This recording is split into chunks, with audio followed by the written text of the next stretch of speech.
Victor was born at St. Joseph's Hospital and lived in Parkdale in the West End of Toronto. His parents were immigrants from Herzegovina. My mother-in-law tells a story of how she and Victor were walking back to their house one day and she heard a neighbor talking to her son in Croatian. She was thrilled to meet someone who spoke her language. Of course, Victor's parents were his first major influence. He always admired them for finding their way from the village in Herzegovina to Canada, learning English, finding work, and being able to buy a house. They believed in saving, and they were actually CIBC clients. One day, when he was around 5, his dad surprised him with a hockey stick. The generosity and thoughtfulness impressed him so much. His dad had never seen hockey before coming to Canada, but he became a huge fan of Hockey Night in Canada and wanted Victor to be able to play the sport. And Victor often talked about his soccer coach, Mr. Nolan, who was a great coach, but also a great example of selflessness. He would pick up many of the kids to get them to the game. He took them camping and opened their eyes to things Canada has to offer. Victor still thinks about many of these people and tries to emulate them. Victor had a series of jobs. He delivered the Globe and Mail. He did a day of inventory taking at Kmart. He worked in a warehouse, moving boxes. He hung pork bellies during the midnight shift at Canada Packers. He went door to door, selling cleaning material to industrial shops. He sold paper. One night, his father came back from depositing his wages at CIBC and told Victor he had seen a sign that they were hiring. He suggested Victor apply, and he kept after him until he did. Josie DiGiacinto hired him as a teller, Thursday and Friday evenings and Saturdays. He liked the banking business even then. Victor attended St. Michael's College at the University of Toronto, where he earned a degree in commerce. He was the first in his family to attain that level of education. I didn't meet Victor until he was at HBS, but I have heard a lot about his first job after St. Mike's. He worked at Kraft General Foods in marketing. Some of his projects were Kool-Aid and a couple of breakfast cereals. He loved the creativity of the job and is still in touch with his first boss there. He then took a job with a developer in Zagreb. This gentleman was also a Canadian. They were building the first underground mall in the city.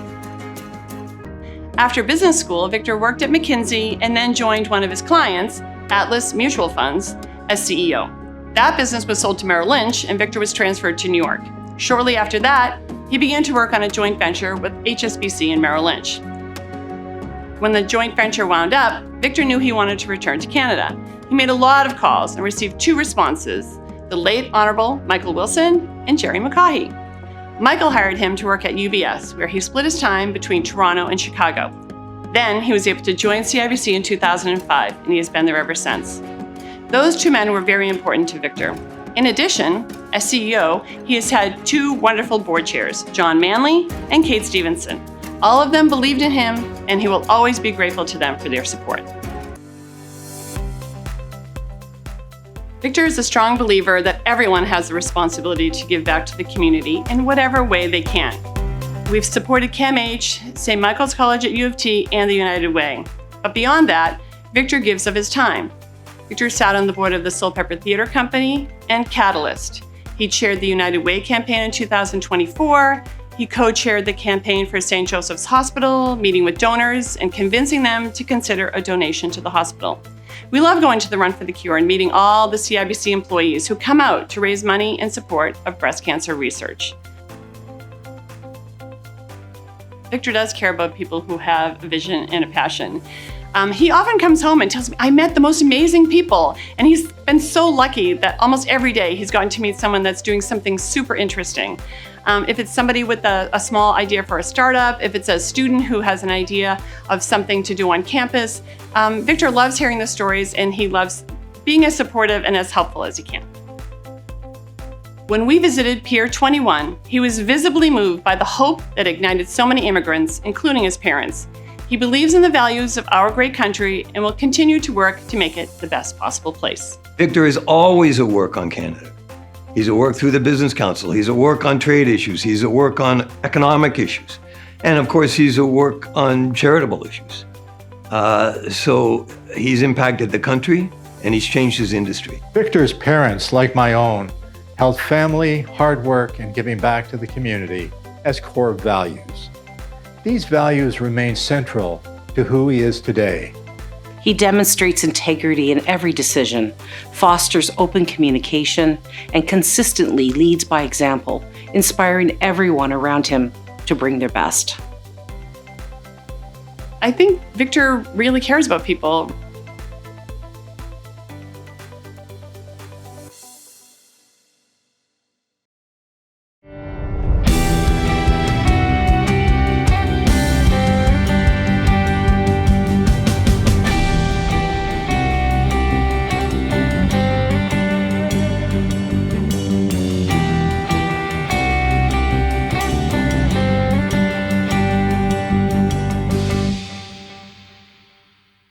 Hello everyone, welcome to the 2025 Ontario Business Achievement Awards, brought to you by our series presenting partner, Canadian National Railway. I'm Daniel Tisch, President and CEO of the Ontario Chamber of Commerce. Our theme this year is building a stronger Ontario, competitiveness and resilience. As our country grapples with economic uncertainty, we need bold leadership to secure our future. That's why we're spotlighting Ontario business leaders who've demonstrated courage and adaptability in driving a more competitive and resilient economy. In this episode, we celebrate our Lifetime Achievement Award, and you've already seen our 2025 recipient, Victor Dodig of CIBC. The Lifetime Achievement Award goes to someone who's demonstrated exceptional leadership in business and in their community over the course of their career. As Victor retires from his role as President and CEO of CIBC, we at the OCC were delighted to celebrate his many contributions to our business community, our province, and our country. I had the pleasure of sitting down with Victor recently. He reflected on his career, the lessons he's learned, his hopes for Canada, and more. Here's part of that conversation. Victor, thanks so much for joining us, and congratulations on being our Lifetime Award winner. We're really excited to have a conversation today. And looking at your career and your legacy, 11 years as CEO of the bank, but it started actually 40 years ago. It did. 1985. And I'm curious about what you learned in those early days about leadership. Are there lessons that still apply today? I remember hearing you say once that banking is best understood through the wicket. Tell me what that means. I still believe that. Let me tell you, first of all, it's a privilege and an honor to be given this award, to be with you here today, to have this chat about what it means and kind of how I got there and what I've achieved and how humbled I am by it all. So yeah, it started in 1985, my first white-collar job at the Mississauga Bloor and Fieldgate CIBC Banking Center, which no longer exists. It's been relocated to Rockwood Mall. It's now English as a second language office, which just kind of shows you how things change. Yeah. And when I say banking is best learned through the wicket, many have heard this story about my experience with our client, Ivan. Ivan would come in every Thursday or Friday. You know, at that time there was no e-deposits, there were few ATMs, there was no mobile deposit. Everybody sort of came to the branch to process their payroll. And Ivan had his own tool and die business, and he would wait for me every Friday for 3 years. And he'd come and see me, and we exchanged niceties because he was Croatian background, I'm of Croatian heritage. Oh, yeah. So he wanted to speak. And we always, Dodig, how are you? You know, this and that. And I speak to Ivan, and every transaction would end with, Dodig, $400 deposit, and I would say $50 cash. And he'd never fill out his deposit slip. So we did that for 3 years. Then I went on, graduated from university, did a few things, and 28 years later became the CEO of the bank. And I see him at an event, a business chamber event in Mississauga. He looks at me, he goes, Dodig. I said, Ivane. He goes, $400 deposit. And I said, $50 cash. Oh, that's and amazing. that, for me, characterized what banking is all about. Yeah. You get to understand everybody eye to eye, talking about what's on their mind, what their week was like, the challenges, the opportunities. That's why it's best understood through the wicket. Let's build on that. What a wonderful story. And how do you maintain that in the digital world, right? Because you've really led the bank through a period of dramatic change, right? And I see how you've really taken this idea of building customer relationships very much into the digital world. So what's the key to keeping that alive? Well, you know, it's a good question because everyone thinks that technology is going to upend banking. I look at it as technology really enabling banking and enabling relationships. If you look at our bank today, 97% of transactions are done by clients through an ATM, through their laptop, or through their mobile phone. Yeah. 3% are done over the wicket. Right. What's happening now is that allows us to build relationships on the things that are important. Right. Because the technology allows clients to do some of the straightforward things so that we can deal with the complex things. Right. And I believe that's going to hold true with AI as well. If you look at some of our use cases, we're trying to take the sand out of the gears of banking so our relationship managers could talk to clients about what matters. What home do you want to buy? What business do you want to build? How do you want to finance your children's education? How do you want to give to charity? That you can't do with technology alone. Right. That requires people. Yeah, no, that's a great call to action for so many businesses across our network. I want to just ask you about your own history. You alluded to very proudly being of Croatian background, I know, and tell me a little bit about what you've learned from your father. I've heard you speak about his optimism, about his perseverance. What lessons did he pass on to you that have shaped your career? Well, look, he escaped what was then communist Yugoslavia, went into a UN refugee camp in Italy, and spent 2 years in 3 different camps, and then came to Halifax, to Pier 21, got his $10, and met his uncle, who arrived in Canada in 1929 at Union Station to get his life started. So, when you escape, you stay in the forest during the day, you use the roads at night. It's like it's happening in the world today, right? Yeah. So I look at that as an example of perseverance, looking for a better life. And on day number 13 here, he got his job, and he just worked. And he worked, and he got laid off, and he worked, and he saved. And when I became CEO of the bank, he gave me all his passbooks. He was a Commerce customer. And he said, look at the books. He was one of those pack rats. Yeah. He passed away 10 years ago. And I said, okay, good. I said, it's gone from handwriting to computer printouts. He goes, look again. I looked, there were 2 withdrawals from 1961 to 1974. One was for the first car, and one was for the first house. There was money saved almost every week. Yeah. And they just saved. People make do. And what I realize is, you got to make the sacrifices to sort of make things happen in the long term. You got to have a moral compass. He had a moral compass and a sense of purpose of what he wanted to do. He wanted to build for the next generation. And I always say my dad was a really nice guy. Really nice guy. Yeah. Smiled, always thoughtful, always tried to give me guidance on what he knew. And if he didn't know something, like higher education, he'd tap others to tell me. Yeah, yeah. For me, coming from that background, and also on the other side, my mother coming from Latin America and struggling a bit here as well when she was young, I guess it shaped for me this interest in not just building prosperity, but building prosperity that's inclusive and sustainable. Sure. I know that one thing that's distinguished you, and in fact one factor in our decision to give you the award this year, is your leadership around diversity and inclusion. So talk to us a little bit about what made you decide to be out in the forefront compared to many of your business peers on that issue. So for me, it's not a sociological experiment. For me, it's not a checklist. For me, it's good for business. Yeah. It's good for business because you want to have your bank, in my instance, reflect the population I'm serving. Yeah. And that makeup will look different depending if you're in the Caribbean, if you're in Canada, if you're in Chicago, if you're in Hong Kong, or if you're in London, and you want the best and the brightest. And it's good for business. I've found that as long as you have a common purpose, everyone can bring their backgrounds, bring their skill set, bring their beliefs, but we have a common purpose of serving our clients and making their ambitions real. That's what makes it work. So I do believe in it. I haven't changed my beliefs at all. I believe that our bank should reflect the population we're serving because I think you win more business that way. You get a happier team, you get a happier set of clients, ultimately a happier shareholder, and then you can give money back to the community, which is exactly how our cycle works here at CIBC. We do see some businesses across North America, around the world, backing off diversity and inclusion a little bit, or at least being less public about their support for it. How does that make you feel as someone who is on the front lines of leadership on this topic? Like political cycles ebb and flow. I kind of focus on what I really believe in. Yeah. This is what I really believe in. Yeah. And our team believes in it too.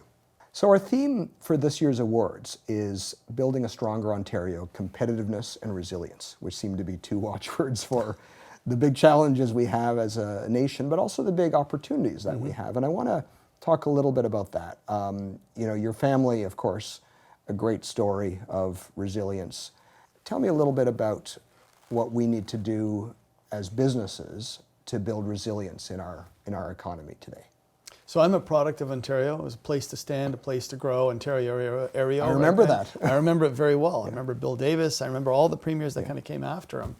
This is a great province. You know, like every other economic region or territory, it has its own challenges, right? Yeah. So I kind of look at three things.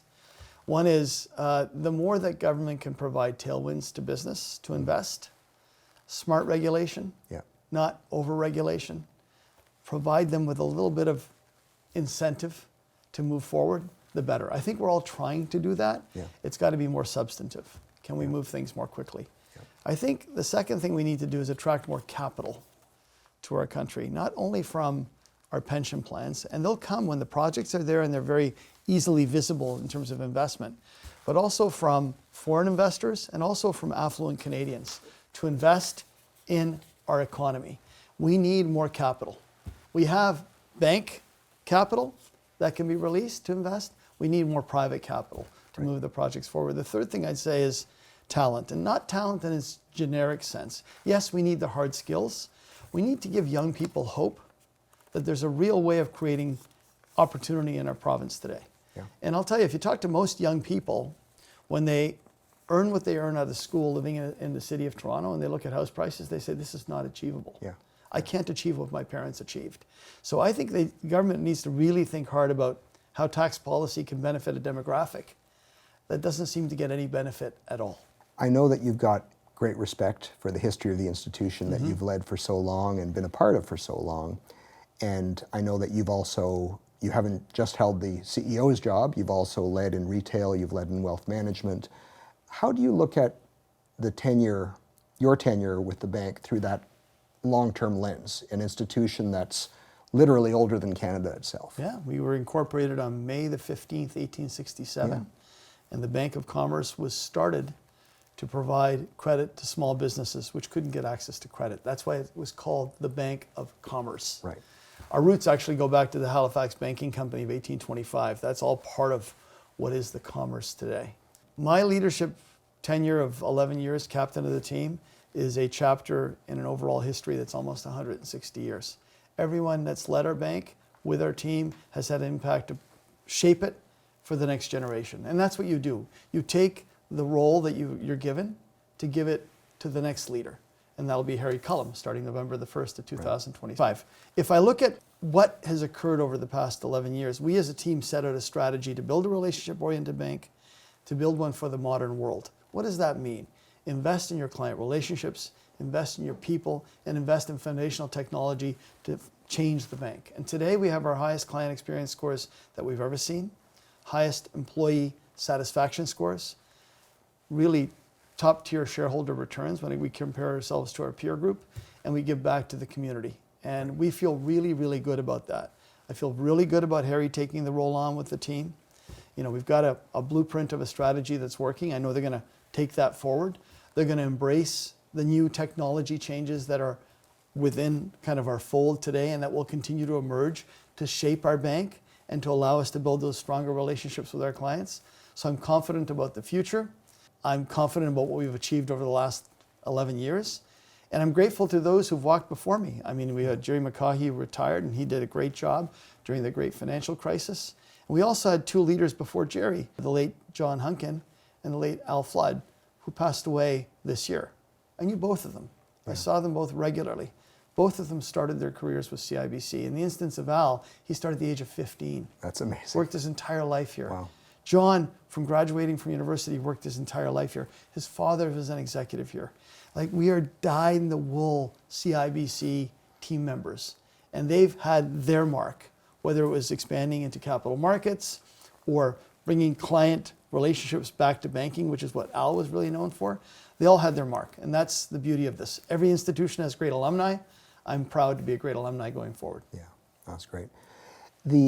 So many of Canada's great businesses like CIBC have a history to be proud of. We as a country also have chapters of our history that we're not so proud of, that we're trying to reconcile with today.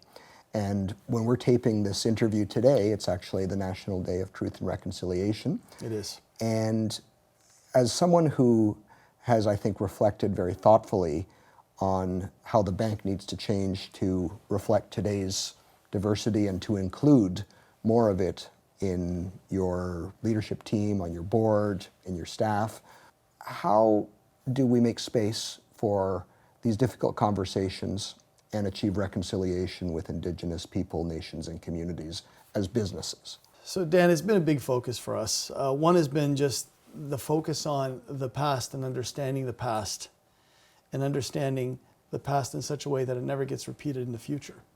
Understanding why we all have to work together to build a future so that we can actually truly and genuinely reconcile. The second tangible thing that we've done, this is what's really, really important. Our leaders have gone through blanket exercises here at our bank just to understand how things evolved and why they evolved and why we can change the trajectory of the future. But we've also put in tangible banking services and supports. Our leader that leads Indigenous banking, Jamie Lickers, is the most senior Indigenous or First Nations person in a Canadian bank. She's helped us reshape our strategic agenda so it actually has meaningful impact on the 600 plus First Nations in our country. So that actually works with the private sector and the public sector to generate a better economic outcome. Right. That's what's really, really important going forward. How can we now as a business be a source for good? And that's who CIBC is. Right. Yeah, I was just reflecting as you were talking about the bank's history, how it's so appropriate that the Chamber of Commerce presents an award to the CEO of the Bank of Commerce. It is appropriate indeed. And just again, Dan, what's really important is the work you do, the work the businesses in Ontario do to make life better for all the people that they serve and all the people that they work for them. I always say to our team, we have 50,000 team members. They have families. They have relatives, they have kids, they have mortgages. Like, we have an accountability to make their lives better. Yeah, well, that's what we all want. And I think that one thing that animates our members in our chamber, from the biggest companies in Canada like yours to small mom and pop shops in remote and rural and Indigenous communities, is we all have to believe that we can achieve more together than any one of us could achieve alone. Absolutely. And that's why it's so valuable we work together. Together as one. Together as one. Thanks, Dan. Thank you so much. Thank you. I admire Victor because of his authentic and thoughtful leadership. He demonstrates integrity in every decision, fosters open communication, and consistently leads by example, inspiring everyone around him to bring their best. I admire Victor most of all for his focus on relationships. He makes each and every one of us feel valued as he helps us make ambitions a reality. For clients, you want a bank that's in your corner in good times and tough times, whether it's for your family or your business. And that's what his leadership is all about. Nobody personifies this more than Victor. Victor is one of the finest human beings I've had the pleasure of getting to know. He is an unbelievably intelligent, transformative business leader who has achieved great success. Along with those traits, Victor remains down to earth and committed to giving back to others and the community. And I admire Victor Dodig for his leadership at a truly transformative time in banking and technology, for his continued focus on relationships, and his leadership in equity, diversity, and inclusion. Victor, thank you for a great conversation. I was really struck by how we navigated both personal history as well as professional history and experience, the history of the bank, the present of the bank, the future of the bank, and the future of Canada. And for a great conversation, but more importantly, for 40 years of an outstanding career that started at CIBC and continues at CIBC through leadership in wealth management, leadership in retail, and 11 years now as CEO of the bank. For all of this history, this success, this leadership legacy, it's my great honor to present you with the Ontario Chamber's 2025 Lifetime Achievement Award. Congratulations. Dan, thank you. As I said to you at the outset of our conversation, it's an honor and privilege to receive this from the Ontario Chamber of Commerce. You do great work for our economy and for our province. I want to, I feel like I'm getting an Academy Award, so I have to thank my family, those who raised me, my late dad and my mom, my wife and my 4 kids who kind of prod me along each and every day and keep me honest and grounded, and to my family here at CIBC who have helped make our bank what it is today. It's a real honor and privilege to receive this, not only as an individual, but as the captain of our team. So thank you very much, and let's continue to work together to make our province and our country strong, because we can't take any of this for granted. It's a great nation and a great province because of our history and because of what we've achieved, but nothing can be taken for granted. The hardest work is probably ahead of us. It is. Thank you. Congratulations. Thank you. Thanks very much. You know, Victor, not only are you admired, but you're celebrated by your friends and colleagues. Let's hear from some more of them.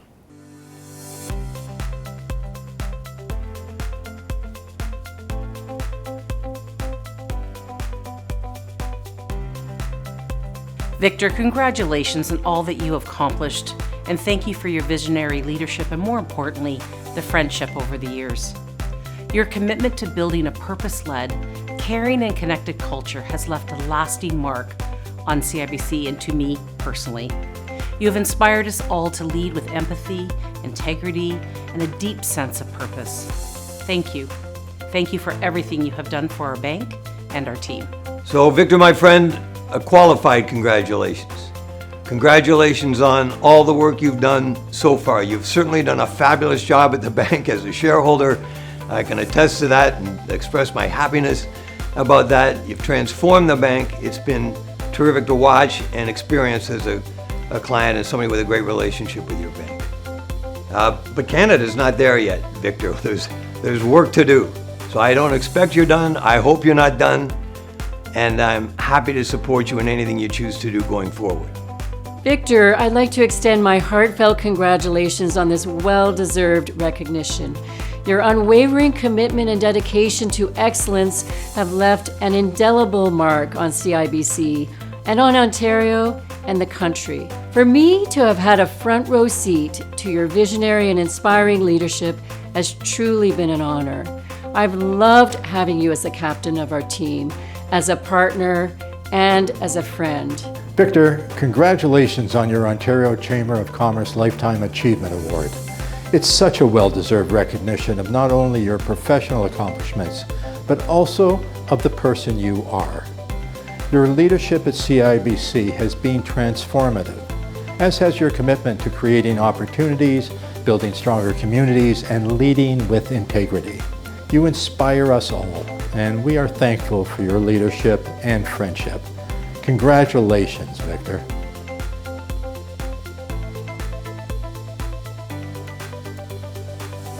Victor, congratulations again from all of us here at the Ontario Chamber. You might have heard the phrase that a leader is someone who knows the way, goes the way, and shows the way. Well, Victor, that's you. You built a tremendous business and made such a huge impact as our province strives to become stronger, more competitive, and more resilient. As we wrap up this episode, I want to thank, as always, our OBAA series presenting partner, Canadian National Railway. And I want to thank you, our viewers. Don't forget to join the conversation. You'll find us on LinkedIn, Facebook, Instagram, and of course the Ontario Chamber website. Until next time, stay connected and stay inspired.